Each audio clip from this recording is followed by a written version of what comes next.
त्याचबरोबर योग शिक्षक सुद्धा आहेत. 30-35 वर्षाचा प्रदीर्घ असा त्यांना अनुभव आहे आणि इतकंच नाहीये तर आरोग्य बिघडल्यानंतर सुद्धा ते मदत करतात आणि आरोग्य बिघडू नये यासाठी सुद्धा आपल्याला मदत करत असतात. आणि याच झोपेबद्दल आपल्याला काय काय तक्रारी असतात, का झोप लागत नाही, त्याच्यासाठी काय केलं पाहिजे याची सगळी माहिती आज आपण जाणून घेणार आहोत. तर अशीच ती व्यक्ती आपल्या समोर येणार नाहीयेत कारण एक डॉक्टर आहेत आणि आज रविवारी शक्यतो आपल्याला डॉक्टर भेटत नाही, पण आपण खूप भाग्यवान आहोत की आज रविवार असून सुद्धा डॉक्टर आपल्या भेटीला आपल्या घरी आलेले आहेत आणि झोपेबद्दल सांगणार आहेत. तर जोरदार क्लॅपिंग करूया प्रसाद सर. जे स्वतःवरती काम करतं आणि काही ना काहीतरी रिझल्ट मिळतं आणि मग रिझल्ट काढल्यानंतर शताशी फॅमिलीमध्ये त्या व्यक्तीला स्पीकर सीट मिळते. तसंच माझ्या आयुष्यात घडलं. डॉक्टर असून माझं वजन होतं 102 किलो. 102 किलो असताना सुद्धा मी स्वतःला फिट समजत होतो. अशी वेळ येते की आता काम केल्याशिवाय पर्यायच राहत नाही. तसंच माझ्या आयुष्यात घडलं. दवाखाना बंद करून जात असताना पडलो, गाडीखाली पाय गेला, उजवा गुडघ्यातली जवळजवळ 70% शिरा माझे डॅमेज आहेत आणि MRI केल्यानंतर ऑपरेशनच मला सजेस्ट केलं गेलं. पण ऑपरेशन करणारे जे माझे मित्र आहेत ते म्हणाले की मी तुझ्यावरती आता लगेच ऑपरेशन करू, माझ्या कामाचं तुला पूर्ण मी गुण देऊ शकत नाही कारण परत तू त्याच्यावरती 102 किलो वजन टाकून तू फिरणार आहेस. मग असं बोलल्यानंतर सर म्हटले तू पहिल्यांदा वजन कमी कर आणि मग आपण त्याच्याबद्दल आपण चर्चा करू. आणि मग त्याच्यात मग जे माझे कोच आहेत सुजाताताई आणि अनिल दादा त्यांच्याकडे गेलो, जे माझ्या मागे जवळजवळ 1.5 वर्ष खूप जवळचे संबंध असून सुद्धा मला 1.5 वर्ष सांगत होते की डॉक्टर या तुमच्या आरोग्यात फरक पडतं, तुमचं वजनही कमी होतं, तुमचे बरेच चॅलेंजेस पण कमी होतात. तरी आपण एक ऍटिट्यूड असतो ना, मला काय झाले आणि आमचं सायन्स सांगत नाही की ह्या सगळ्या गोष्टी असं घडू शकतात. म्हणून ह्या गोष्टींवरती विश्वास नव्हता, म्हणून मी सुरुवातीला ऐकत नव्हतो. आता पर्यायच राहिला नाही आणि मग मी ताई दादांच्याकडे गेलो. त्यांनी माझ्यावरती खूप परिश्रम घेतलं. त्यांनी जे माझ्या लाईफस्टाईल मधल्या चेंजेस करायला सांगितलं ते सगळे चेंजेस केल्या आणि मग हळूहळू मला रिझल्ट यायला चालू झाला. 4 महिन्यातच माझा बऱ्यापैकी वेट लॉस झाला आणि परत MRI केल्यानंतर सर म्हणाले की अरे बापरे, तुझ्या उजव्या गुडघ्यातले बऱ्यापैकी रिपेअर व्हायला लागलंय आणि आता जो योगा, आहार आणि त्या मानसिकतेवरती तू काम करू लागलायस ते सेम कंटिन्यू कर, तेव्हा ना आपण सर्जरी आपण टाळू शकतोय. मग मी आणखीन थोडस व्यवस्थित काम करायला चालू केल्यानंतर मला खूप छान रिझल्ट आला. माझं स्वतःच 24 किलो मी वजन कमी केलं. उजवा गुडघा, ज्या गुडघ्याला ऑपरेशनसाठी कमीत कमी 1.5 ते 2 लाखाचा खर्च येणार होता, तो हळूहळू रिपेअर झाल्यानंतर पूर्ण सर्जरीचं टळलं आणि माझा उजवा गुडघा विदाऊट ऑपरेशन बरा झाला. आणि त्याच्या बरोबरीनं वजन कमी झाल्यामुळे, वजन वाढलेलं असल्यामुळे वयाच्या 37व्या वर्षीच मला ब्लड प्रेशरच्या गोळ्या चालू झाल्या. कारण वडिलांना ब्लड प्रेशर, आईना ब्लड प्रेशर. आणि हे आपण म्हणतो ना अनुवंशिक असतं, पण स्वतःवरती काम केलं की त्या अनुवंशिकतेला आपण जे आळा घालू शकतो.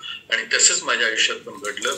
आणि घडल्यानंतर हळूहळू सुरुवातीला ज्यावेळी वजन कमी होतं त्यावेळी एकच गोळी होती आणि नंतर जसं जसं वजन वाढत गेलं 1 गोळ्यांच्या 4 गोळ्या कधी झाल्या मला कधीच कळालं नाही. आणि आम्हाला कसं आहे, गोळ्या फुकट मिळतात, आयुष्यभर गोळ्या खाऊन जगायचं एक कन्सेप्ट होता आमच्या डोक्यात, त्यामुळे तेच फॉलो करत होतो. पण शताशी फॅमिलीला जॉईन झाल्यानंतर सुजाताताई आणि अनिल दादा जसं सांगतात त्या पद्धतीने काम केल्यानंतर हृदयावरचा 24 किलो लोड कमी झाला आणि हळूहळू माझ्या गोळ्या 4 गोळ्यावरनं कमी होत गेल्या.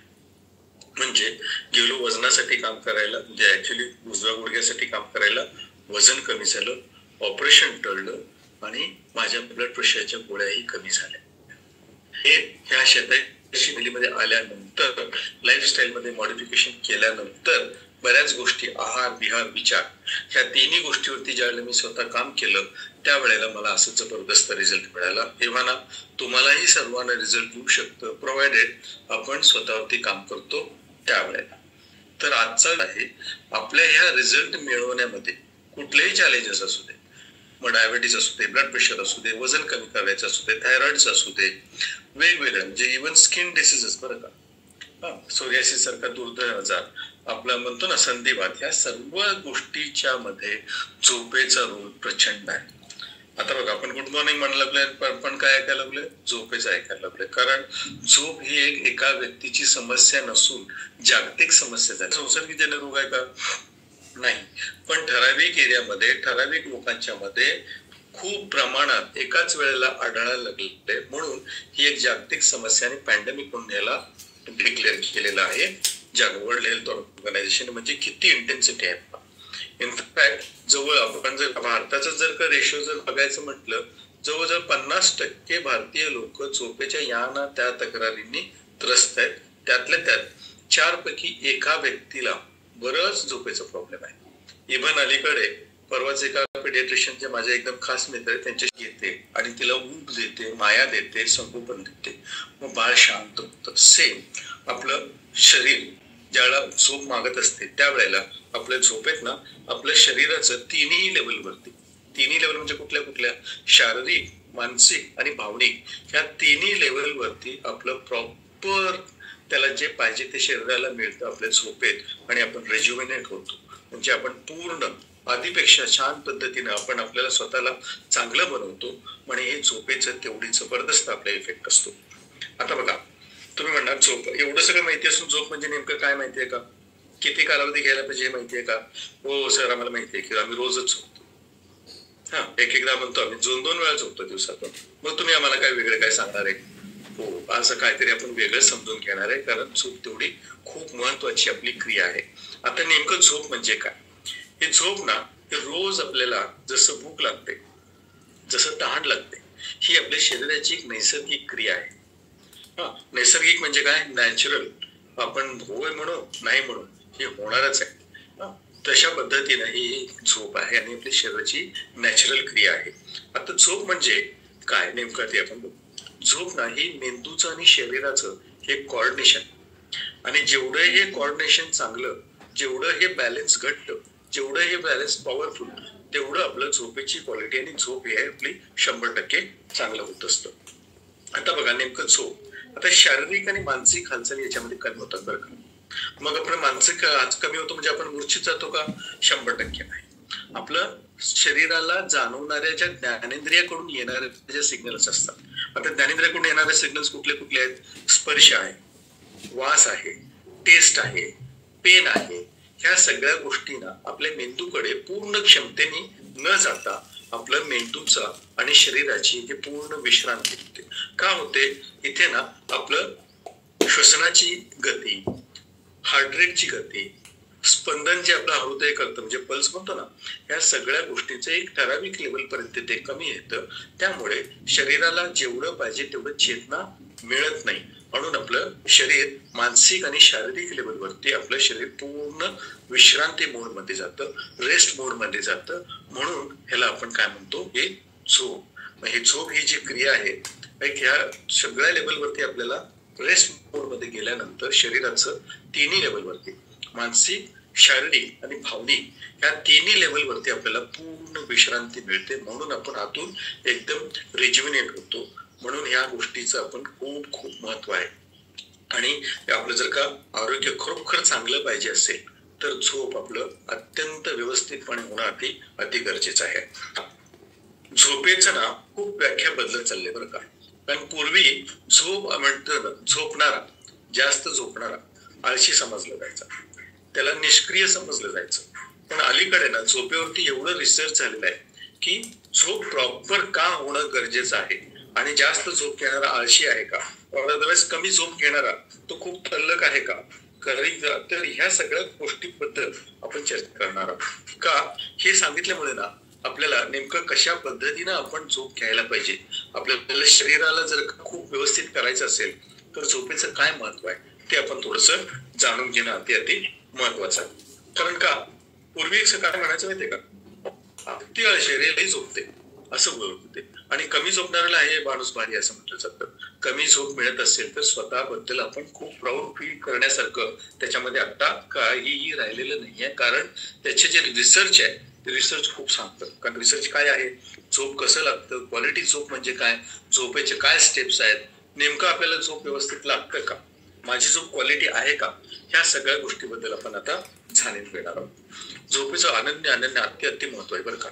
कारण आपण सर्व काहीही विकत घेऊ शकतो, पण सुख, समाधान, आनंद, जे आरोग्याशी ह्या सगळ्या गोष्टी जे निगडीत आहेत हे कोणीही विकत घेऊ शकत नाही, कारण हे प्राइसलेस आहे, अनमोल आहे. कारण एक उदाहरण देतो मी तुम्हाला. कारण संगीत जगताचा तो बादशाह होता, कुठलीही गोष्ट चुटकीसरशी विकत घेऊ शकत होता आणि तशा व्यक्तीला झोपेचा प्रॉब्लेम होता, कारण त्याचे नाईट शूज असायचे.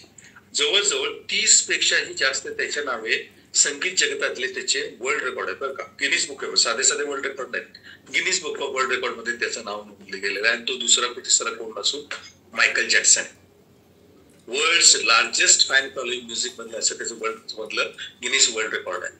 तो या अशा व्यक्तीला जो सगळ्या गोष्टी विकत घेऊ शकत होता, तो झोप विकत घेऊ शकला नाही. आपण झोप विकत घेऊ शकतो ठराविक काळासाठी, मर्यादित काळासाठी, कशा पद्धतीनं, झोपेच्या गोळ्याच्या माध्यमातून. पण हे आयुष्यभर घेऊ शकतो का? नाही. गोळ्या घेऊन पण आपल्याला बऱ्याच वेळेला झोप लागत नाही. इव्हन लहान मुलांच्या मध्ये आपण नॅचरल टेक्निक्स वापरून सुद्धा त्यांना बऱ्याच वेळेला झोप लागत नाही. म्हणजे हे आपण काहीही जरी केलं तर आपल्याला झोप हे नॅचरलच असणं गरजेचं आहे. आणि नॅचरल जेवढी आपली झोप तेवढी आपली तंदुरुस्तपणा 100% चांगला असतो. आता ज्या वेळेला मायकल जॅक्सनची मृत्यू झाला त्यावेळेला त्याच्यावरती रिसर्च केलं बरं का. न्यूज मध्ये अशी होती की त्याच्या गोळ्यांच्या ओव्हर डोसेजमुळे तो वारला. पण नंतर नासाच्या सायंटिस्टनी, स्लीप कन्सल्टंटनी त्याच्यावरती ज्यावेळेला पूर्ण त्याच्यावरती रिसर्च केलं गेलं, त्याच्यावरती तो ज्या गोळ्या खात होता, गोळ्यांचा ओव्हर डोसेज झाला. का? त्याला झोप लागत नव्हती म्हणून तो एक्स्ट्रा गोळ्या खात होता. त्याच्यामुळे त्याच्या मेंदूची क्षमता कमी झाली. ब्रेनचे सेल्स असतात बरं का, अनंत ब्रेनचे सेल्स असतात, आणि त्या ब्रेनच्या सेल्सची कार्यक्षमता हळूहळू त्याची कमी होत गेली. आणि हळूहळू त्याचं झोपेच्या डोसेज एक्स्ट्राच्या पेक्षा त्या मेंदूच्या डोसेज एक्स्ट्रामुळे त्याच्या ज्या मेंदूच्या सेलची क्षमता कमी आली आणि हळूहळू त्याचे जे ब्रेनचे सेल्स कमकुवत होऊन डेड होत गेले. आणि हळूहळू त्याच्यामुळे त्याचा मृत्यू झाला असं नंतरच्या रिसर्च मध्ये पुढे आलं. म्हणजे गोळ्यांचा ओव्हर डोसेज न होता झाला का? झाला, पण त्याच्यापेक्षा मेंदूच्या पेशींची क्षमता कमी झाल्यामुळे त्याचे मृत्यू झालं. कारण त्याचे मेंदूचं कमकुवतपणा पाहिजे त्या पद्धतीनं त्याचं शरीरच काम देऊ शकलं नाही आणि हळूहळू पूर्ण बाकीच्या सिस्टीम्स होती त्याचा इफेक्ट झाला आणि त्याचा मृत्यू पावला. जे गोष्ट बाकी भौतिक जे सुख होते ते सहजासहजी मिळवू शकणारी व्यक्ती झोप विकत घेऊ शकला नाही. विकत घेतलं होतं त्याने, पण त्याचं पूर्ण त्याच्या पाहिजे त्या पद्धतीने त्याच्या शरीरावरती त्याचा इफेक्ट झाला नाही. म्हणून आपलं झोप हे नैसर्गिक असणं खूप गरजेचं आहे. आणि झोप जेवढं नैसर्गिक तेवढं आपलं फिटनेस चांगलं. आपण म्हणतो ना, जास्त कष्ट करणाऱ्यालाही एक एकदा झोप लागत नाही आणि अति सुख असणाऱ्याला एक एकदा झोप लागत नाही. कारण कुठे ना कुठेतरी त्याचं माइंड, बॉडी, मन आणि सोल ह्या तीनही चारही गोष्टींचं एकामेकाशी ते इंटरकनेक्टेड आहेत. तर सॉरी, मगाशी बोलल्याप्रमाणे ना 50% भारतीय झोपेने त्रस्त आहेत. 4 मधले 1 व्यक्तीला झोपेचं काही ना काहीतरी छोटा मोठा नाही बऱ्यापैकी प्रॉब्लेम आहे. म्हणून आपल्याला झोप आपण अति गरजेचं आहे आणि त्याच्याबद्दल आपण आता माहिती व्यवस्थित घेणार आहोत. आपण बघा, पाहिजे तेवढं झोप आपण नेमकं घेतो का? आता बघा, शरीरातलं आपलं जीवनचक्र आपण 100 वर्ष जर धरलं ना, 30% आयुष्य आपलं झोपेत जात असतं. म्हणजे काय? आपलं 24 तासात 8 तरी तास आपलं झोप होणं गरजेचं असतं. म्हणजे आपण तेवढं झोप जर का व्यवस्थित घेतली तर आपलं शरीर 100% तंदुरुस्त राहतं. आता बघा, 7 to 8 hours ऍव्हरेज झोप आपलं होणं गरजेचं. आणि लहान मुलांच्या मध्ये हा थोडंसं वेरी होतं बरं का. एकदम लहान बाळ असतं ते 17 तास झोपतं आणि जसं जसं जसं त्याचं वय वाढतं ती कालावधी कमी कमी होत जातं. आणि ज्यावेळेला आपण अडल्ट पर्यंत होतो, म्हणजे आपण ज्यावेळेला पुरुषत्व येतं तोपर्यंत आपल्याला साधारणतः आपण झोप 7 ते 8 तास ही कालावधी आपल्याला ऑन एन ऍव्हरेज हे असं समजलं जातं की योग्य झोप आहे. आता बघा, झोपे अलीकडे आपण त्याच्याकडे प्रॉब्लेम म्हणून बघायला का, तेवढे प्रॉब्लेम्सच वाढले बरं का. कारण झोपेच्या गोळ्यांमध्ये पण एवढे विविध प्रकार आहेत, त्या कारण त्याचे स्लीप सेंटर्सच तेवढे आहेत. म्हणून आपण झोपेकडे ना एक ऍक्च्युली हे प्रॉब्लेम नसून हे आपल्यामध्ये असणार आपणच केलेलं एक सुपर पॉवर आहे बरं का.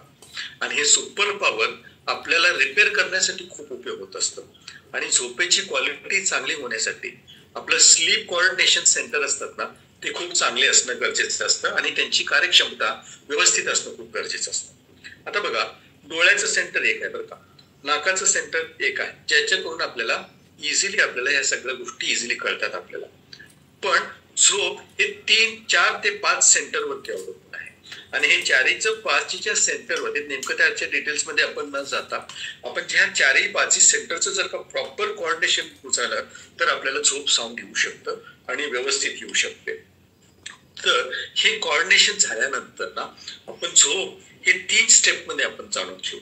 आता हे 3 स्टेप कुठले कुठले आहेत? सगळ्यात महत्वाचं झोप आणि आपलं मेंदूशी निगडीत असलेलं आपलं कोऑर्डिनेशन, आणि दुसरं असते ते व्याख्या, कारण झोप क्वालिटी आहे का, म्हणजे क्वालिटी ऑफ स्लीप, ह्या गोष्टी कुठल्या कुठल्या होते आपलं अवलंबून आहेत. आणि सगळ्यात महत्वाचं शेवटचं असतं म्हणजे आपलं ब्रेन मध्ये असणारा हा केमिकल लोचा, जे आपण मुन्नाबाई मध्ये ऐकले ना, भाई तेरे भेजे में कुछ तो भी केमिकल लोचा हो रहा है. तो हा जो केमिकल लोचा आहे खरंच आहे बरं का, तो नुसतं पिक्चर मध्ये नाही आहे, खरोखर वास्तविकतेमध्ये पण केमिकल लोचा हे 100% आहे. आणि ते कुठले कुठले आहेत आपण 100% जाणून घेणार आहोत. आता बघा सर 100% आपण बघू. तर ब्रेन आणि झोप हे कशा पद्धतीने एकमेकाला कनेक्टेड आहेत आपण त्याची पहिल्यांदा माहिती घेऊ. झोपेचं नियंत्रण मी मगाशी बोलल्याप्रमाणे मेंदूमध्ये ना सेंटर आहेत बरं का, स्लीप सेंटर्स आहेत. आता स्लीप सेंटर्स एक एकदा आपल्याला झोपायला मदत करतात. दुसरे सेंटर आहे ते आपल्याला येणाऱ्या ज्या चेता असतात ना, येणारे सेन्सेस असतात ते कट करण्यामध्ये मदत करतात. परत एक एकदा अशी असते झोप जे आपल्याला निद्रा एक अवस्थेत जातो, त्याच्यानंतर ते प्रोसीड त्याच अवस्थेमधनं आपल्याला चांगलं झोप लागण्यासाठी त्याचं नियंत्रण वेगळ्या ठिकाणी असतं. अशा 4-5 सेंटर मधनं आपलं झोपेचं कंट्रोल होत असतं. आता हे झोपेचं कंट्रोल कशा कशा पद्धतीनं होतं आणि झोपेचे स्टेप्स कुठले कुठले आहेत त्याच्याबद्दल आपण थोडस माहिती घेऊ. मेनली ना NREM आणि REM असे 2 स्टेप्स आहेत. आता NREM म्हणजे काय? Non rapid I movement. सोप्या शब्दात सांगायचं म्हटलं तर डोळ्यांची हालचाल कमी होणं, डोळ्यांच्या म्हणजे वरच्या नव्हे आतल्या बुबुळांचा हालचाल कमी होणं, हा एक स्टेप आहे, ज्याचे 3 स्टेप मध्ये त्याचं आपण काउंट करतो. आणि सगळ्यात महत्वाचा शेवटचा स्टेप आहे तो रॅपिड आय मुवमेंट, म्हणजे ज्या आपल्या बुबुळांची हालचाल हे फास्ट व्हायला लागतं. आता हे 4ही स्टेजचं आपण विश्लेषण थोडंसं बघू. आता सगळ्यात पहिलं येतं काय माहितीये का, नॉन रॅपिड आय मुवमेंट. आता सिंपल मगाशी मी बोलल्याप्रमाणे काय आहे की डोळ्यांची हालचाल म्हणजे डोळ्यांच्या बुबुळांची हालचाल जास्त कमी होते. आता हे कमी होणं म्हणजे नेमकं काय? आपण ज्यावेळेला डोळे बंद करतो ना, आपले डोळे बंद होतात त्यावेळेला आपल्या बुबुळांची हालचाल कमी होत असते बरं का. आता एक फॉर एक्झाम्पल आपण मोबाईल बघत असतो नाही तर पुस्तक वाचत असतो, त्यावेळेला आपल्याला कळत सुद्धा नाही ते आपल्या हातातून पुस्तक कधी गळून पडलं, मोबाईल कधी आपल्या हातातून पडलं. हिथून ती पहिली स्टेज चालू होते बरं का. म्हणजे डोळ्यांची हालचाल मंदावते आणि आपल्याला कुठे ना कुठेतरी आत मेंदूला सिग्नल जातं की आता तुला झोपेची गरज आहे, झोप रे बाबा. मग आपण तर झोपलं तर पटकन झोप येते, नाही झोपलं तर काय होतं ते आपण पुढे बघणारच आहे. त्यावेळेला काय होतं, डोळ्यांची हालचाल मंदावते ना, त्यावेळेला आपलं ब्रेन स्लो झालेलं असतं, त्याच्यामुळे ऑटोमॅटिकली आपल्या डोळ्यांची आतल्या बुबुळांची मुवमेंट ही कमी येतं. आणि त्याचबरोबरीनं थोडंसं हार्टबीट, आपल्या श्वसनाची क्रिया ही मंदावते आणि आपल्याला झोप यायला लागते. म्हणजे हे काय होतं माहितीये का, आपण ज्या वेळेला आपण एअर ट्रॅव्हल करतो ना, तर पहिल्यांदा काय होतं, सिक्युरिटी चेक होतं, त्याच्यानंतर काय होतं, आपल्याला बोर्डिंग होतं आणि आपलं प्लेन टेक ऑफला तयार होत असतं. सेम वे आपलं हे स्टेज येतं की आपल्याला आता झोपेची पहिली जी असते, फर्स्ट स्टेप असते, तिथून सुरुवात होते आणि हळूहळू आपल्याला झोप यायला लागत असते. आणि ही जी स्टेज असते फर्स्ट स्टेज, हे साधारणतः 5 ते 15 मिनिटाची असते. आणि चुकून ह्या वेळेला आपल्याला कोणी जर उठवलं ना, आपण असं उठतो जसं मी कुठे झोपलो, मी जागाच आहे, अशा पद्धतीचं आपलं रिॲक्ट होतो. कारण ते पूर्ण आपण झोपेत न गेलेल्यामुळे आपण ते अजून थोडंसं आपल्या चेता अवस्थेत असतो, आपण आपले सेन्सेशन्स अजून जागे असतात. त्यामुळे आपल्याला पटकन उठवल्यामुळे काय होतं, आपण कन्फ्युज मोडमध्ये जातो, मी कुठे झोपलो, अजून मी झोपलेलोच नाही, अशा पद्धतीचं आपलं उत्तर येतो. आणि ऍक्च्युअली इथे ना फर्स्ट स्टेज थांबते आणि आपला प्लेन टेक ऑफला तयार असतो. म्हणजे दुसऱ्या स्टेजला आपण जात असतो, ते सुद्धा नॉन रॅपिड आय मुवमेंट मध्ये येते बरं का, जिथे बुबुळांची हालचाल मंदावलेली असते. आता ह्या दुसऱ्या स्टेज मध्ये हे काय होतं ते आपण बघू. झोपेची जवळजवळ 50 अवस्थेत ना जवळजवळ 50% आपली झोपेची कालावधी असते बरं का. ह्या 50% कालावधीमध्ये शरीराला बऱ्यापैकी विश्रांती मिळतं, मेंदूलाही बऱ्यापैकी विश्रांती मिळतं. आणि मगाशी मी बोलल्याप्रमाणे ना आपल्या शारीरिक हालचाली मंदावतात, झोपेच्या मध्ये आपलं शरीर म्हणजे श्वसनाची जी क्रिया असते ती कमी होते, आपलं हार्ट रेट कमी असतो आणि आपल्याला जे इच्छा संस्था असते म्हणजे आपल्याला हात हलवायचं, हात हलवायचे जे असतात ते, पाय हलवायचा आहे, खायचं आहे नाही खायचं आहे, हे सगळ्या ऐच्छिक गोष्टी असतात. श्वसन, हार्ट रेट, आपलं हे ज्या गोष्टी आहेत ना अनैच्छिक असतात, म्हणजे त्याच्यावरती आपला कंट्रोल असतो. ज्या ज्या गोष्टीवरती आपलं कंट्रोल आहे त्या गोष्टीवरती आपण, कंट्रोल नसलेल्या गोष्टीवरती आपण काय करू शकत नाही. ज्या ज्या गोष्टीवरती आपलं कंट्रोल आहे त्याची गती मंदावते आणि आपलं अजून विश्रांती चांगली होत होत जाते. आणि हे जे साधारणतः ही जी कालावधी साधारणतः 3 ते 4 तासाची असते. डिपेंड्स की बाबा तुम्ही कुठल्या एज मध्ये आहे, तुमचे मेडिकल चॅलेंजेस काय आहेत, शारीरिक चॅलेंजेस काय काय आहेत, ह्या सगळ्या गोष्टीवरती ते अवलंबून राहतं. आणि ह्या सेकंड स्टेज मध्ये ना आपण आणखीन थोडस रिलॅक्स होतो. त्यामुळे आपलं विश्रांती फर्स्ट स्टेज पेक्षा सेकंड स्टेज मध्ये आपलं खूप छान पद्धतीनं होतं. इथे ना जुन्या आठवणी झोपेमध्ये थोडेसे ताजं होण्याची शक्यता असते. ते प्रत्येकामध्ये होईल का नाही, पण डिपेंड्स की तुमची कुठली पर्सनॅलिटी आहे त्याच्या पद्धतीने आपल्याला थोडस ते चेंजेस होऊ शकतात. आता थर्ड स्टेज कडे जाऊ बरं का. हा खूप महत्वाचा स्टेज आहे आणि इथे लिटरली आपल्या आरोग्याच्या दृष्टिकोनातून खूप मोठं मॅजिक इथेच होत असतं. कारण ना हे ना पूर्ण डीप स्लीप असं म्हणायला हरकत नाही. आणि त्यात एक वेगळ्या पद्धतीच्या आपल्या मेंदूमध्ये आपण बघतो ना, ईसीजी आपण कधी पण आयसीयू मध्ये गेलं तर शरीर तिथे हार्टचे वेव्स चालू असतात. तशा पद्धतीने सुद्धा आपल्या मेंदूमध्ये पण वेव्स असतात. आणि हे ज्यावेळेला मेंदूमध्ये वेव्स असतात त्या मेंदूमध्ये ना एक एक्स्ट्रा वेव्स असतात, डेल्टा वेव्स म्हणून असतात. आणि हा जो डेल्टा वेव्सचा जो आपला जो हा फेज आहे हा आपल्या दृष्टिकोनातून खूप मॅजिकल आहे. कारण इथं ना शरीर नेमकं आपण म्हणतोय ना, आपण कुठल्याही चॅलेंजेस मध्ये आपण सांगत असताना शेताची फॅमिलीमध्ये झोपेचं महत्व प्रचंडपणे आहे हे आपण सांगतो.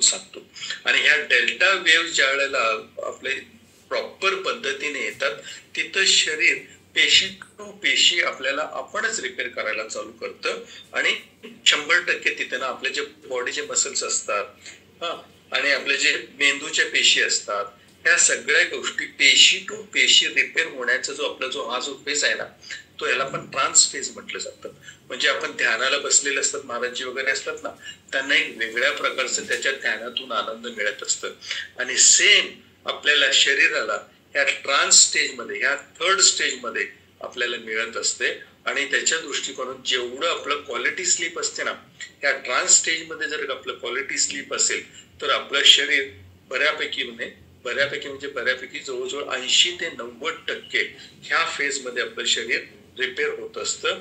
आणि आपल्या ज्या कुठल्याही मेडिकल चॅलेंजेस असू देत त्यातनं बाहेर येण्यासाठी आपल्याला हा स्टेज खूप मदत करतं. कारण ना आता सेकंड स्टेज मध्ये पेक्षा आता ह्या थर्ड स्टेज मध्ये बॉडी मसल्स असू दे, ऐच्छिक मसल्स बरं का, जे आपण स्वतः त्याच्यावरती नियंत्रण करणारे आपले जे स्नायू असतात ते पूर्ण रिलॅक्स होतात. हार्ट रेट असू दे, श्वसनाची गती असू दे, तिथे ना खूप कमी येतं. आणि जेवढे आपले ह्या गती कमी, आपलं संस्था जे असतात त्या सगळ्या गोष्टी रेस्ट मोड मध्ये जातात. आणि आपले जे स्नायू संस्था असू देत, रक्ताभिसरणाची संस्था असू देत, जिथनं येणारे जे आपल्या मेंदूकडे जाणारे सिग्नल असतात ना, खूप कमी झालेलं असतं.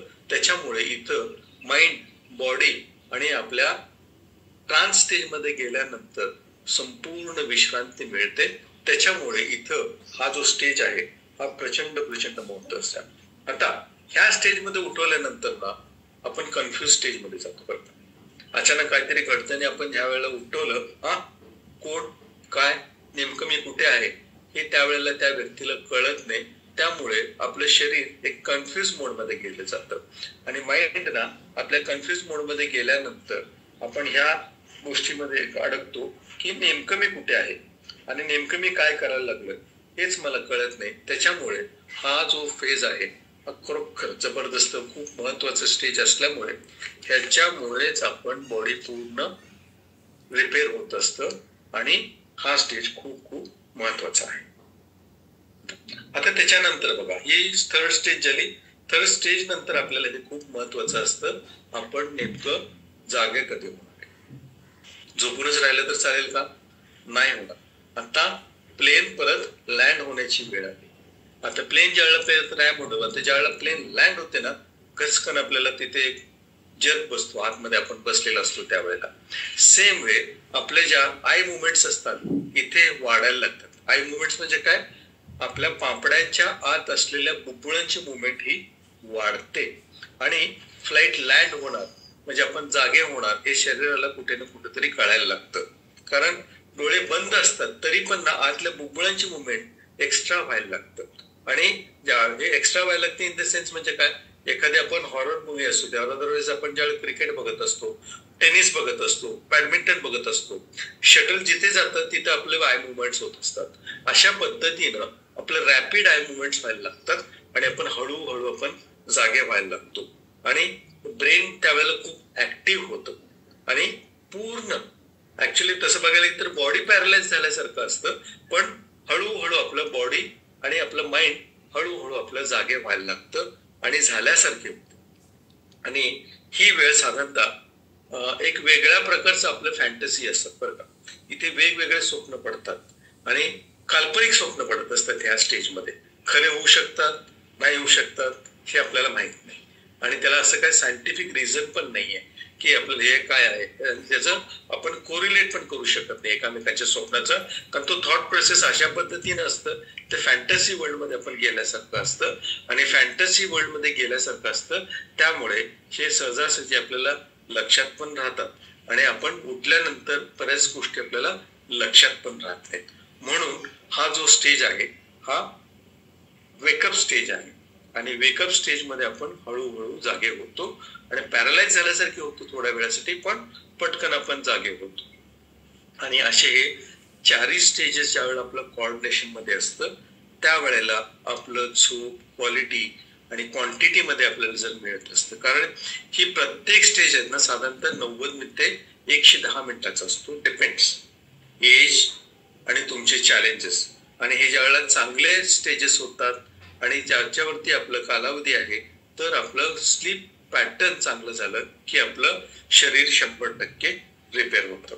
आता क्वालिटी स्लीप येण्यासाठी ना हे चारही स्टेजेस अत्यंत महत्वाचे आहेत आणि चारही स्टेजेस मध्ये होणाऱ्या ज्या अंतर्गत क्रिया असतात शरीरामध्ये, मेंदूमध्ये, हे खूप तेवढेच महत्वाचे आहेत आणि हे तेवढे महत्वाचे असतात. त्यामुळं आपल्याला आपण रिपेअर करण्यासाठी, जागं होण्यासाठी, शरीराला रिज्युव्हिनेट करण्यासाठी हे चारही स्टेजेस खूप काउंट होतात.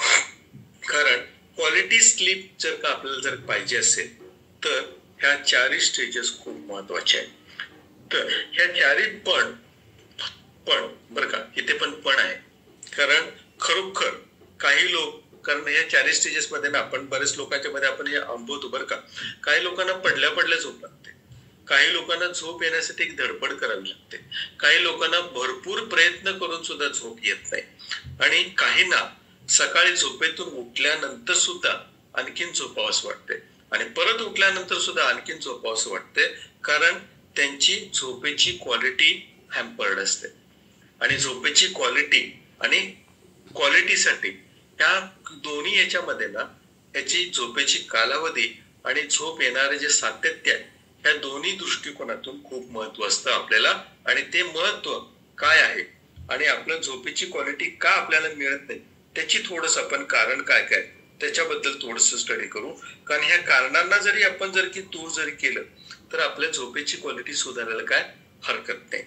आता सगळ्यात महत्वाचा जो आहे ना 88% मध्ये ना आपलं सगळ्यात महत्वाचं जे मोडतंय ते आहे आपलं डिजिटल अवेअरनेस आणि आपलं स्क्रीन टाइम. हे खूप आहे, इव्हन लहान मुलांच्या मध्ये पण आहे आणि एल्डरली पीपल मध्ये पण आहे. आता का हे जे ब्लू लाईट आहे असतं ना ह्या आर्टिफिशियल लाईट आहे, पण ते मेंदूला माहित नाहीये ते आर्टिफिशियल आहे का नॅचरल आहे. इव्हन आपलं जर की नॅचरल लाईटला आपण जरी फेस करत असलो, ह्या डिजिटल स्क्रीनचं जरी आपण जरी नॅचरल लाईट करत असतो, पाहिजे तसं आपल्याला आपल्या मेंदूला नॅचरल झोप येण्यासाठी जे नॉर्मल हॉर्मोन असतं ते मेलाटोनिन असतं आणि ते मेलाटोनिन ज्या वेळेला स्त्रवण होतं नॅचरली आपल्याला झोप यायला लागते. पण मेंदूला कळत नाही ते आर्टिफिशियल लाईट आहे का नॅचरल लाईट आहे.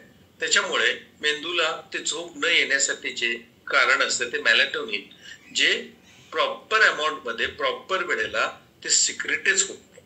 त्याच्यामुळे आपल्याला झोप येण्यासाठी ना जे क्रिया आपल्या शरीरामध्ये व्हायला लागते ते होत नाहीत आणि झोप आपलं पुढे पुढे पुढे पुढे पुढे जात असतं. आता ह्या वेळेला काय होतं माहितीये का, मेंदूचा तल्लखपणा वाढतो. तल्लखपणा का वाढतो? आपल्याला तर रील्स बघत असतो, एखादा मूवी बघत असतो, एखादा गेम आपण रात्री बघत असतो, झोप येत नाही. त्यावेळेला मेंदूचा तल्लखपणा वाढण्यासाठी एक डोपामाइन म्हणून एक आणि एक हे असतं, संप्रेरक असतं, और केमिकल असतं, ते आपल्या मेंदूमध्ये स्त्रवण व्हायला चालू होतो आणि आणखीन आपण मेंदूचा अलर्टनेस वाढतो. इथे एक तर मेलॅटोनिन येत नाही, त्यामुळे झोप येत नाही आणि त्याच्यामुळे आपल्या मेंदूचा तल्लखपणा वाढतो, ते डोपामाइनमुळे होतं.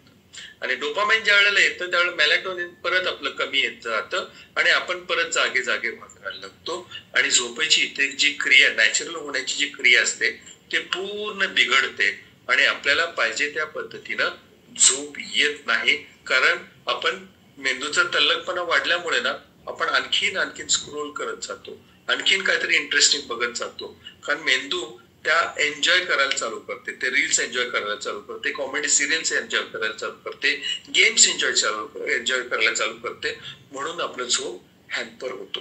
झोपेची क्वालिटी 100% हॅम्पर होत असते. आता बघा, ओव्हर ऍक्टिव्ह ब्रेन. म्हणजे ओव्हर ऍक्टिव्ह ब्रेन म्हणजे काय? मेंदूचा तल्लखपणा गरजेपेक्षा जास्त वाढणे. त्याला वेगवेगळे रिझन्स आहेत बरं का. आता प्रोफेशनल लोकांच्या मध्ये टास्क असतात आणि आपल्यासारख्या नॅचरल लोकांच्या मध्ये सोशलिटी मध्ये आपण वावरतो, आपण ठराविक गोष्टीमध्ये आपण अडकतो. म्हणजे काय, हे मला असं बोलले, ते मला तसं बोलले, बोलणारा टास्क देणारा झोपून जातो आणि आपण ते विचार करत बसतो त्यावेळेला मेंदूचा तल्लखपणा वाढतो. त्यामुळे मेलॅटोनिन आपल्याला पाहिजे त्या पद्धतीने स्त्रवण होत नाही आणि आपलं झोप तिथं परत डिस्टर्ब होते.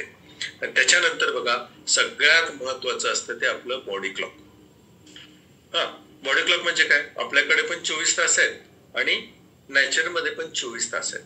ह्या दोघांचं कोऑर्डिनेशन ज्या वेळेला बिघडतं त्यावेळेला झोपेचं सेंटर आपल्याला पाहिजे त्या पद्धतीनं कोऑर्डिनेट करत नाही. आता बघा, हे बायोलॉजिकल क्लॉक सेट करू शकतो का? 100% सेट करतो. आता एखादं उदाहरण देतो बरं का. आपण शिफ्ट ड्युटी मध्ये आहे तर त्यांनी काय करायचं?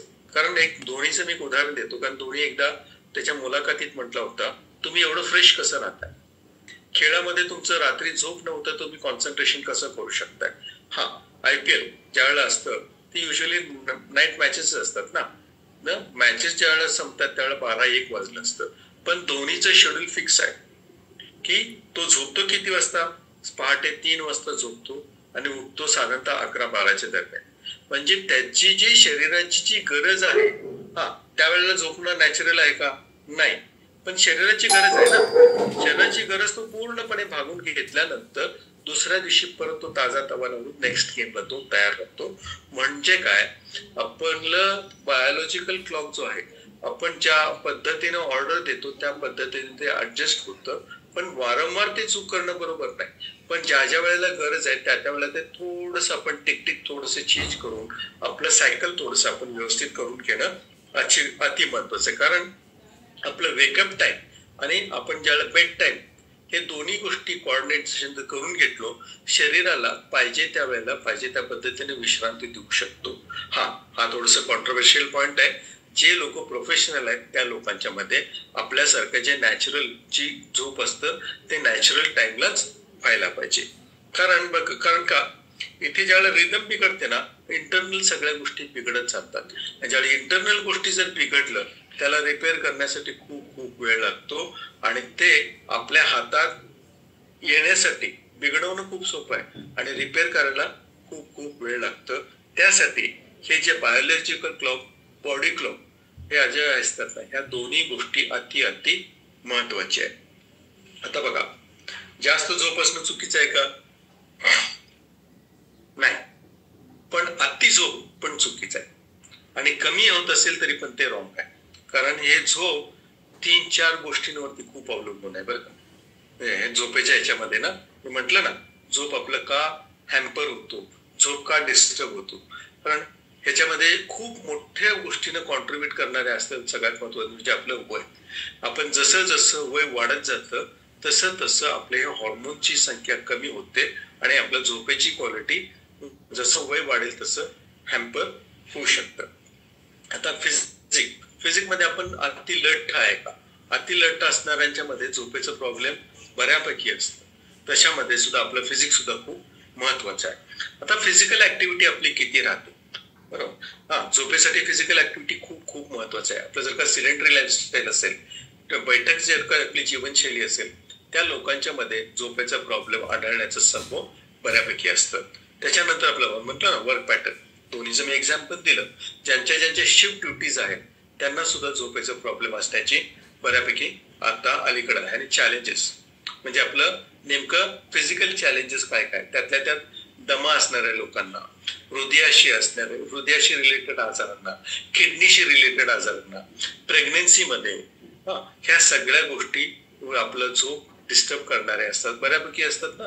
कंबरदुखी असते, मानदुखी असते, ह्या लोकांच्या मध्ये ना झोपेचा प्रॉब्लेम आढळण्याची शक्यता भरपूर असते. पण ह्या सगळ्या गोष्टी एज वाईज असू दे, फिजिक वाईज असू देत, ऍक्टिव्हिटी वाईज असू देत, ह्या सगळ्या गोष्टी आपल्यावरती आहेत आणि त्याच्यातनं आपल्याला बाहेर येण्याचे आपल्याला चान्सेस भरपूर आहेत. कारण हे आपल्या चॅलेंजेस आपणच हे ओढवून घेतलेलं आहे. तशा पद्धतीचं आपण आपल्यावरती काम केलं तर ह्या सगळ्या गोष्टीवरती आपण विजय मिळवून आपण आपल्या झोपेची क्वालिटी 100% इम्प्रूव्ह करू शकतोय.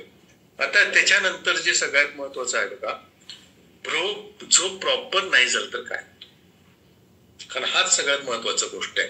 झोपेमध्ये ना 2 गोष्टी आपलं ब्रेन करत असते, बरं का. एक आपलं डिटॉक्सिफिकेशन करतं आणि रिपेअर करतं. आता रिपेअर आपण सगळ्याच गोष्टीमध्ये ऐकत आलो, कारण मेंदूची स्वच्छता अति जसं आपण घर स्वच्छ करतो, ऑफिस स्वच्छ करतो, तसं मेंदूची पण रोजच्या रोज स्वच्छता होणं अति गरजेचं असतं. जसं ऑफिसला मध्ये स्टाफ असते ना, ब्रेन मध्ये पण वेगळे स्टाफ असते, बरं का, स्वच्छ करायला. ब्रेन मध्ये स्वच्छ करणाऱ्या स्टाफला आपण ग्लायल सेल्स म्हणतो. आता हे ग्लायल सेल्स काय करतात, झोपेमध्ये ना आपलं मेंदूची स्वच्छता करायला करतात. आणि मेंदूची स्वच्छता जर प्रॉपर झालं, पूर्ण आपल्या शरीराची स्वच्छता 100% होत असते. पण हे रात्रीच्या झोपेत ही मेंदूची स्वच्छता करणारे सेल्स जास्त ऍक्टिव्ह असतात आणि ज्या वेळेला हे जास्त ऍक्टिव्ह असतात त्यावेळेला आपलं पूर्ण क्षमतेने आपलं मेंदू स्वच्छ होत असतं आणि तिथे नको असलेल्या गोष्टी पण आपल्या मेंदूमधनं, शरीरामधनं टॉक्सिन्स जे असतात ते निघून जात असतात. पण ज्यावेळेला झोप लागत नाही और झोपेच्या काळासाठी आपण गोळ्यांचा आधार घेतो, ह्या ग्लायल सेल्सची संख्या जास्त होते, ते ओव्हर ऍक्टिव्ह होतात. हे ज्यावेळेला ओव्हर ऍक्टिव्ह होतात त्यावेळेला हे एक्स्ट्रा काम करून चांगल्या मेंदूच्या पेशींना पण हे खायला चालू करतात. म्हणून आपल्या मेंदूची क्षमता हळूहळू कमी होत राहते. आणि ते मेंदूची क्षमता कसं कमी होतं थोडस आपण त्याच्याबद्दल बघू. साधारणतः आपल्याला जर का 24 तास जर का झोप लागलं नाही ना, तर आपण नशेत असल्यासारखे असतो. आणि आपलं समजा आता हे माझं बोट आहे, हे आपण डोळ्याजवळ आणलं ना, आपले पापणे आपोआप बंद होतात. ह्याला आपण रिॲक्शन टाइम म्हणतो. हे रिॲक्शन टाइम त्या पद्धतीने आपल्याला होत नाही. म्हणून बघा, झोपेचं निद्रानाश अदरवाईज झोपे ज्यांचं कमी होतं त्यांचं ऍक्सिडेंट होण्याचे प्रमाण आपल्याला 100% जास्त असतात. म्हणून हा जो 24 तास झोप नाही झालं तर आपलं थोडस चिडचिड वाढते, म्हणून आपलं कॉन्सन्ट्रेशन कमी होतं, आपलं लर्निंग कॅपॅसिटी पण कमी होते. हा जो आहे 24 तासातच एवढे इफेक्ट होतं, 36 तासात काय होईल.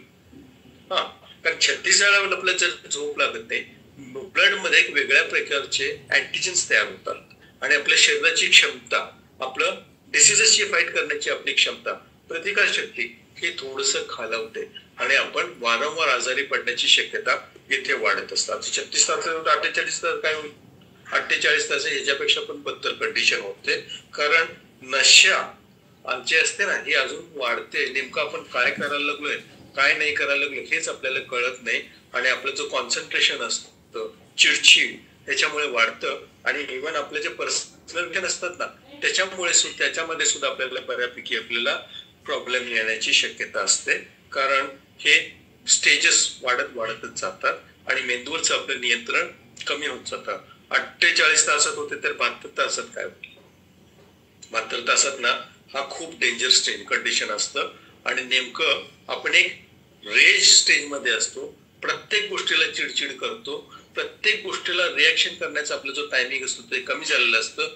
मेंदूची क्षमता ही खूप कमी होते आणि पाहिजे त्या पद्धतीनं आपलं ज्या मेंदूचं नियंत्रण कमी होतं, आपल्या इंटरनल सिस्टीम्स पण पाहिजे त्या पद्धतीनं पूर्ण क्षमतेने काम करत नाहीत आणि 100% आपलं शारीरिक आणि मानसिक क्षमता आणि बौद्धिक क्षमता हे कमी येते. पूर्वी ना वर्ल्ड रेकॉर्ड असायचं बरं का, पूर्वी वर्ल्ड रेकॉर्ड असायचं, जसं आपण रनिंग मध्ये वर्ल्ड रेकॉर्ड आहे, स्विमिंग मध्ये वर्ल्ड रेकॉर्ड आहे, व ह्या सगळ्या गोष्टीमध्ये झोप जास्तीत जास्त न झोपण्याचे सुद्धा वर्ल्ड रेकॉर्ड असायचं. आणि WHO ने त्याच्यावरती बंदी आणले, कारण त्याचे जे दुष्परिणाम लोकांच्या मध्ये आढळले ना ते प्रचंड प्रमाणात होते आणि ते रिव्हर्स येण्यासारखे नव्हते. म्हणून जागतिक आरोग्य संघटनेनं झोप कमीत जास्तीत जास्त न झोपण्याचा हा जो वर्ल्ड रेकॉर्ड आहे तो प्रोसेसच बंद केला. कारण झोपेचं जो नियंत्रण आणि आपल्या शरीरावरती अपुरी झोपेमुळे होणारे जे परिणाम असतात ते इररिव्हर्सेबल असतात. म्हणून त्या जागतिक आरोग्य संघटनेने या गोष्टीवरती बंदी झाली. आता झोप कमी झाल्यामुळे काय होतं बरं का, सगळ्यात महत्वाचं हे जे आहेत हे आपलं ब्रेन मध्ये आहेत बरं का. पण झोप कमी झाल्यामुळे आपल्या शरीरावरती पण त्याचा इफेक्ट होतो, ब्रेन वरती पण त्याचा इफेक्ट होतो.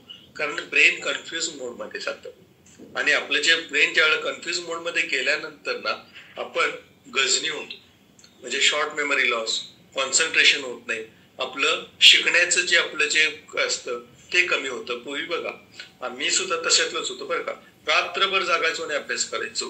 पण दिवसभर अभ्यास करणाऱ्यांच्या क्षमतेमध्ये आणि रात्री जागून अभ्यास करून आम्ही परीक्षा देण्याच्या कंडिशन मध्ये आपल्याला खूप खूप प्रॉब्लेम येतात. कारण दिवसभर रात्री विश्रांती घेऊन जो अभ्यास करत होता त्याचे मार्क जास्त, आणि आम्हाला काय वाटायचं की मी एवढं रात्रभर अभ्यास करून त्याच्यापेक्षा मला कसं मार्क पडले. त्यावेळेला माहित नव्हतं ना, कारण झोपेमध्ये आपलं लर्निंग, कॉन्सन्ट्रेशन, साठवण्याची आपली शरीराची आणि मानसिक क्रिया हे जे रात्री झोपेमध्येच प्रॉब्लेम नसून रात्री झोपेमध्ये ह्याची क्रिया जास्त होते हे माहित नव्हतं. त्यावेळी आपण काय करायचो, शेवटचे 2 महिने घासून रात्रभर जागून आम्ही अभ्यास करायचो. पण जो दिवसा रात्री झोपून जो मस्त अभ्यास करायचा त्याला मार्क जास्त पडायचे. आता त्याच्यानंतर येते त्या मानसिक पण होतं ना, याच्यामध्ये भावनिक लेवलवरती पण त्याचा इफेक्ट होतो, 100% होतो. कारण आपलं जे एक कोऑर्डिनेशन असतं मनाचं, शरीराचं आणि भावनेचा, हा कोऑर्डिनेशन बिघडतो आणि आपले जे इंटरनल रिलेशन्स असतात, आपलं रिॲक्शन टाइम म्हणजे आपली चिडचिड, ह्या सगळ्या गोष्टी वाढतात. आणि त्याच्यामुळे आपलं एक आपल्याला समाधान पाहिजे, आपल्याला एक मानसिक आणि शारीरिक लेवलचे आपलं समाधान पाहिजे ना, हे बिघडतं. का? आपलं झोप प्रॉपर होत नाही, कारण त्याचं कोऑर्डिनेशन होत नाही. आणि सगळ्यात महत्वाचं बघा, आपण ज्याच्यावरती काम करतो, आपल्या इम्युनिटी आहे, ची आपली ताकद आहे, ही सुद्धा 100% बिघडतं. कारण आपलं उदराचाच प्रॉब्लेम होतो बरं. कारण झोपेमध्ये आपलं इम्युनिटी सेंटर असू दे और आपल्याला चॅपची शरीराची जी क्रिया असते हे जबरदस्त होत असते. कारण शरीर रिपेअर होते ना, ज्यावेळेस शरीर रिपेअर होते त्यावेळेला आपल्या ह्या सगळ्या गोष्टी आपल्याला रिपेअर होत असतात. म्हणून आपलं शरीर पाहिजे त्या पद्धतीनं काम करत नाही, त्यामुळे आपलं रिपेअर होण्याची क्रिया बिघडतं. आणि रिपेअर होण्याची ज्यावेळेला बिघडते कारण आपल्याला आपण बऱ्याच गोष्टींना आपण बळी पडू शकतो. कुठल्या आजारांना बळी पडू शकतो हे सर्वांनाच माहिती. डायबिटीस आहे, ब्लड प्रेशर आहे, हृदयाशी रिलेटेड बरेच प्रॉब्लेम्स आहेत, पॅरालिसिसचे रिलेटेड बरेच प्रॉब्लेम्स आहेत. कारण आपलं प्रतिकारशक्ती पण कमी पडते, रिपेअर होण्याची पण क्रिया होत नाही, आणि आपलं जे मेटाबॉलिझम म्हणतो ना, रेस्टिंग मेटाबॉलिक रेट, तुमच्या जे कोच आहेत ना, तुमचं रेस्टिंग मेटाबॉलिक रेट तुमचं काढून देतात, ते पण बिघडतं. त्यामुळं शरीराला पाहिजे त्या पद्धतीने एनर्जी मिळत नाही आणि आपण शरीर रिपेअर आपला होत नाही. म्हणून आपलं बऱ्यापैकी आपले प्रॉब्लेम्स चालू होतात. आता बघा, झोप कसं असायला पाहिजे, झोपेचे काय स्टेजेस आहेत, झोप का बिघडतं, ह्या सगळ्या गोष्टी आपण बघितलं बरं का. आता नेमकं माझी झोप क्वालिटी आहे का हे कसं टेस्ट करायचं, करायला पाहिजे ना. आज 1-2 दिवसात आपण स्वतःवरती काम करू आणि माझी झोप खरोखर क्वालिटी आहे का याच्याबद्दल आपण कशा पद्धतीने आपण स्वतःला प्रश्न विचारून आपलं क्वालिटी झोप आहे का बघू शकतो. एक सगळ्यात महत्वाचं, सकाळी उठल्यानंतर आपण गाडीला कसं किक मारल्यानंतर, स्टार्टर मारल्यानंतर गाडी कसं पटकन स्टार्ट होते, हा, बॅटरी डाऊन असेल, पेट्रोल खराब असेल तर गाडी आपली स्टार्ट होणार नाही. सेम वे शरीराला जर का पूर्ण एनर्जी जर मिळालं नसेल, रीसेट गो मोड मध्ये आपण येत नाही, आपल्याला परत झोपावंसं वाटतं. परत झोपावंसं वाटत असेल तर 100% आपल्याला झोप क्वालिटी नाही आहे हे आपण समजून घ्यायला काय हरकत नाही. आता हे झालं सकाळी उठल्या उठल्या. त्याच्यानंतर बघा, दिवसभर आपण फ्रेश राहतो का, ऍक्टिव्ह वाटते का, हे पण आपण आता गरजेचं बरं का. हा, आता बघा, दिवसभर मला आळसावल्यासारखं वाटतं का, नाहीतर काय नको आज राहू दे, आज नको आज राहू दे, अशा पद्धतीचं माझ्या मी मोड मध्ये येतो का, हे झोपेचे क्वालिटीवरती त्याचं डायरेक्ट रिलेशन आहे. हा, आणि त्याच्या बरोबरीनं युजली आपण काय करतो माहिती का, फ्रेश, अरे मला फ्रेश वाटत नाही, मला जरा चहा दे, मला जरा कॉफी दे, आणि वारंवार जर का माझ्या एनर्जी ड्रिंकची गरज वाटत असेल शरीराला उत्तेजक ठेवण्यासाठी, तर ह्या सगळ्या गोष्टी आपलं क्वालिटी झोप झालीये का नाही झालीये त्याच्याशी डायरेक्ट रिलेशन असतं. त्याच्यानंतर सगळ्यात महत्वाचं, रात्री झोपल्यानंतर किती वेळा मी उठतो. बरं, उठल्यानंतर पटकन झोप लागते का, झोप लागल्यानंतर मला जर का ती झोपेची कालावधी, उठल्यानंतर परत झोप लागायला त्रास होतो का, ह्या सगळ्या गोष्टीवरती क्वालिटी झोप अवलंबून आहे. कारण तो ड्युरेशन, हे 4 स्टेजेस म्हणतो ना मी मगाशी, हे 4 स्टेजेसचं ड्युरेशन प्रॉपर जर झाली तर आपल्याला सकाळी उठल्याने, हा, प्रेग्नन्सी मध्ये, लहान बाळाला फिडिंग करताना ह्या सगळ्या गोष्टी होतात. हा, तर त्या नॅचरली आहेत, कारण तिथे पर्याय नसतो. पण जे नॅचरल आपल्याला झोप येणाऱ्यामध्ये हे जर का डिस्टर्बन्स असते तर आपल्याला क्वालिटी झोप होते का नाही तर तिथं 100% चेक करणं खूप गरजेचं आहे. घोरणे आपण म्हणतो हे साऊंड स्लीप आहे, नाही, तिथे कुठे ना कुठेतरी ते घोरणं सुद्धा हा झोपेचा प्रॉब्लेम आहे. क्वालिटी झोप मिळत नाही हे डायरेक्ट त्याच्याशी रिलेटेड आहे. त्याच्यानंतर बघा, झोपायला आणि उठायला मला अलार्म लावावा लागतो का, जर का आपलं वेकअप टाइम आणि बेड टाइम आपल्या शरीराला जर माहिती असेल तर आपल्याला अलार्मची गरज लागत नाही, ऑटोमॅटिकली शरीर आपल्याला उठवतं. कारण समजा एखादं जर का दुसऱ्या दिवशी मला कुठल्या तरी गावाला जायचं असेल, रात्री झोपतानाच ते माइंडला फीड झालेलं असतं आणि मला जर का 5 वाजता जर उठायचं असेल, 4:30लाच मी जागा होतो. हे जे आपलं इंटरनल जे अलार्म सिस्टीम आहे ते जागा असणं खूप महत्वाचं आहे.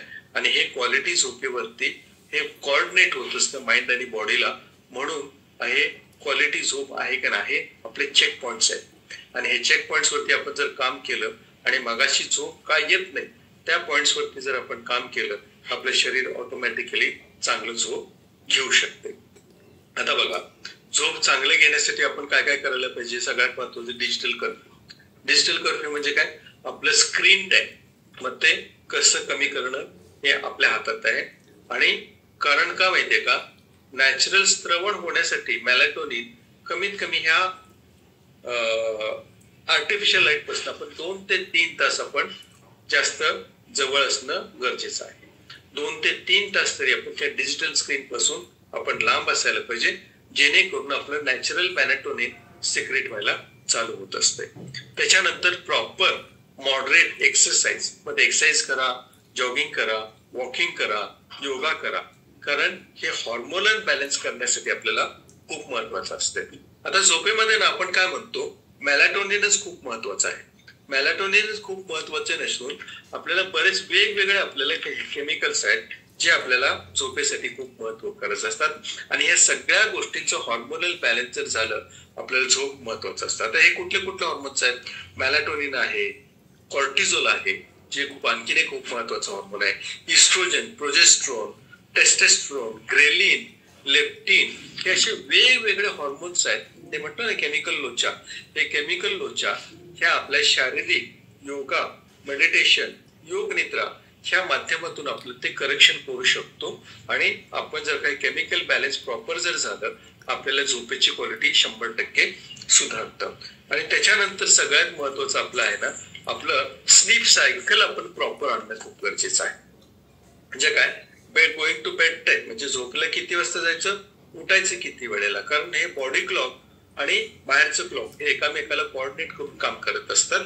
त्यामुळे दोन्ही ह्याच्यासाठी आपल्याला नॅचरल असणं खूप गरजेचं आहे. नाईट टाइम रुटीन, तेच म्हटलं ना, नाईट टाइम रुटीन आपलं फिक्स करणं अति गरजेचं आहे. कारण आपण ते जसं ऍडजस्ट करू आपल्या बॉडी क्लॉकला तसं ते ऍडजस्ट होत असते. आणि सगळ्यात महत्वाचं आपलं ठिकाण लय हे रोज न बदलता ते नॅचरल आपलं जे एकच ठिकाण असेल तर आपल्याला प्रॉपर झोप आपल्याला येतं गरजेचं आहे. आता बाकीच्या गोष्टी थोडस आपण त्याच्याबद्दल म्हणजे हे चूक की बरोबर आहे हे थोडस आपण झोपेमध्ये बरेच मिथ्स आहेत बरं का, ते थोडस आपण बघू. उशिरा झोपले तर चालेल का?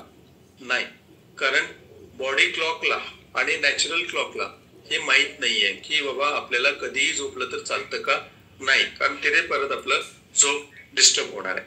घोरडं म्हणजे मस्त झोप आहे का? नाही, ते 100% कुठे ना कुठेतरी आत आपले इंटरनल चेंजेस आहेत त्याच्यामुळे आपण घोरतो. शक्यतो वजन जास्त असताना घोरणं जास्त असते. आता फोन बघत बघत झोपायचं का म्युझिक ऐकत झोपायचं? फोन बघत बघत झोपणं चूक. म्युझिक ऐकत ऐकत आपण झोपू शकतो, और अदरवाईज थोडस काहीतरी पॉडकास्ट असतात ना ते ऐकत ऐकत झोपू शकतो, कारण त्याच्यात एक प्रकारचं लय तयार होतं आणि ते लय आपल्याला झोप येण्यासाठी पण थोड्याफार प्रमाणात आपल्याला मदत करत असते. 8 तास झोपायचं बरोबर आहे, मग दुपारी 4 तास झोपून रात्री 4 तास झोपू शकतो का? नाही, रात्रीचीच प्रॉपर झोप होणं महत्वाचं असतं, कारण शरीर रात्रीच्या झोपेतच जे 4 स्टेजेस आहेत ना ते प्रॉपर सायकल मध्ये येण्यासाठी रात्रीची झोप जास्त महत्वाचं आहे. हा बघा, रात्रीची झोप बऱ्याच लोकांना पडतं, स्वप्न न पडणारा माणूसच नाही. त्याला काय सायंटिफिक बेस आहे का? नाही. सायंटिफिक बेस जरी नसेल कुठे ना कुठेतरी आपल्याच्या मनाच्या ते कुठे ना कुठेतरी ते इंटरकनेक्टेड आहेत, कारण ते सबकॉन्शियस माइंडला कुठे ना कुठेतरी कनेक्टेड आहेत. पूर्वी बघा आपण बरेच पुराणामध्ये वाचले, ह्यांना तर रात्रीच्या झोपेत दृष्टांत झाला, कारण ते सबकॉन्शियस माइंडला फीड झालेलं असतं, म्हणून तशा पद्धतीचे आपले थॉट्स येतात. रात्री झोपताना आपण मनाला प्रश्न विचारत असतो, सकाळी उठल्यानंतर त्याचं उत्तर सापडलेलं असतं. ह्याला सायंटिफिक बेस कुठेही नाहीये, पण सबकॉन्शियस माइंडला ह्या सगळ्या गोष्टी फीड असतात. मन आपलं काम करतं, दृष्टांत होतंय म्हणतो आपण, तशा पद्धतीचं आपल्याला उत्तर पण मिळतं. त्याला 100% कुठे सायंटिफिक बेस नसून आपणच आपल्या सबकॉन्शियस माइंडला ते फीड केलेलं असतं, म्हणून तशा पद्धतीचं आपल्याला रिॲक्शन मिळत असतं. सकाळी लवकर उठणे, सकाळी उठणे मॅन्डेटरी आहे का? बऱ्यापैकी मॅन्डेटरी आहे, कारण उठलंच पाहिजे का हा क्वेश्चन खूप मोठा मार्क आहे, पण मॅन्डेटरी सकाळी उठणं चांगलं आहे, कारण आपला हॉर्मोनल सर्ज असतो. हॉर्मोनल बॅलन्स होण्यासाठी सकाळी सूर्योदयापूर्वी जर का आपल्या शरीराला ऍक्टिव्ह स्टेज मध्ये आणलं तर मन, बॉडी आणि आपलं सोल हे एकामेकांच्या कोऑर्डिनेशन मध्ये येतात आणि आपल्या शरीराला मनाला ज्या पाहिजे त्या गोष्टी आपण मिळवू शकतो. दुपारची झोप हा खूप मोठा प्रश्न आहे बरं का. दुपारची झोप रॉंग आहे का? शरीर जर मागत असेल तर देणं गरजेचं आहे, पण तो जास्तीत जास्त 20 ते 30 मिनिटाचा पॉवर नॅप असावा, त्याच्यापेक्षा जास्त आपण झोपू नये, कारण शरीर फॅट अट्रॅक्ट करत असतं. तर दुपारच्या झोप आपण जर का जास्त घेतलं तर. त्याच्यानंतर शिफ्ट ड्युटीज मध्ये असणाऱ्यांचं काय? शिफ्ट ड्युटीज मध्ये असणाऱ्यांचा तर खूप मोठा प्रॉब्लेम आहे. त्यांच्या शिफ्ट ड्युटीनुसार त्यांनी त्यांचं स्लीप शेड्यूल हे अति ऍडजस्ट करणं खूप महत्वाचं आहे. रात्रीच्या झोपे एवढे त्यांना 100% त्यातनं बेनिफिट्स मिळणार नाही, पण कुठे ना कुठेतरी त्यांचं कॉम्प्रोमाइज करून ते कुठे ना कुठेतरी ते प्रॉपर शिफ्ट ड्युटीजला प्लस स्लीप सायकल ऍडजस्ट करणं खूप महत्वाचं आहे. आता डावी कुशी का उजवी कुशी, राईट, ह्याला पण असं सायंटिफिक बेस काय नाहीये, पण युजली आपण म्हणतो प्रेग्नन्सी मध्ये जेवल्यानंतर एकच मिनिट मग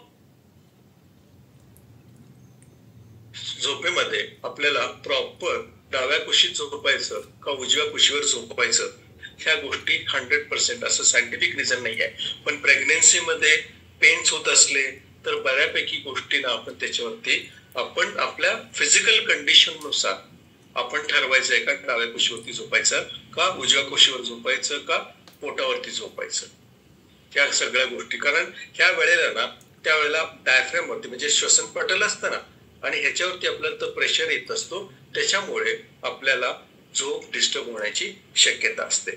आता नॅचरली आपण झोपेसाठी काय घटक वापरू शकतो का? हो, वापरू शकतो. दूध आणि हळद, आणि ह्या दोन्ही गोष्टीचं आपल्याला खूप महत्वाचं आहे, कारण आपलं जे आहे ना स्लीप एनहान्स मध्ये हळदाचंच एक्स्ट्रॅक्ट आहे, सॅफ्रनचंच एक्स्ट्रॅक्ट आहे. आणि ते याच्यामध्ये ना नॅचरल झोप येण्यासाठी जे घटक लागतात ते घटक आपल्याच्या सॅफ्रन मध्ये आहे आणि त्याच एक्स्ट्रॅक्ट आपला स्लीप एनहान्स मध्ये आहे. म्हणून आणि एक असं सगळ्याच गोष्टीचं महत्व, ठराविक नॅचरल गोष्टी आहेत त्याच्यामध्ये पण आपल्याला महत्वाचं आहे. आणि ह्या सगळ्या गोष्टी कधी शक्य आहे, आपण जर का आपल्या पूर्ण आपल्या क्षमतेनुसार आपण काम केलो तर. एकच मिनिट. आता नॅचरली आपण जर का ह्या झोप गोष्टीचं महत्वाचं असेल ना, आपण 100% आपल्या मनावरती, शरीरावरती आणि या सगळ्या गोष्टीवरती काम करणं गरजेचं आहे. म्हणजे 80% आहार आणि बाकीचे 20% ह्या सगळ्या गोष्टी खूप महत्वाच्या आहेत. 80% आहार खूप महत्वाचे आहेत, कारण का माहितीये का, आपल्या ह्या हॉर्मोन जर का आपल्याला प्रॉपर तयार होणं जर असेल त्याला प्रोटीनची गरज आहे. आणि बाकीचे केमिकल लोचा जर का आपल्याला जर पाहिजे असते, त्याला करेक्ट करायचे असेल तर विटॅमिनची गरज आहे, एन्झाईमची गरज आहे, अँटीऑक्सिडंटची गरज आहे. कारण ह्या 4-5 जे आपले जे स्लीप सेंटर्स आहेत ह्या सगळ्यांच्या कोऑर्डिनेशन वरती, ह्या कॉम्बिनेशन वरती आपलं अवलंबून आहे. आणि हे ज्यावेळेला कॉम्बिनेशन वरती आपलं अवलंबून होतं त्यावेळेला आपल्याला झोप नॅचरली येण्यासाठी आपल्याला मदत करत असतात.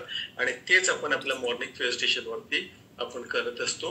आणि हे जे गोष्ट आहेत, 80% आहार, 20% व्यायाम आणि 100% आपली मानसिकता, हे आपल्या फ्युएल स्टेशन वरती होत असतं.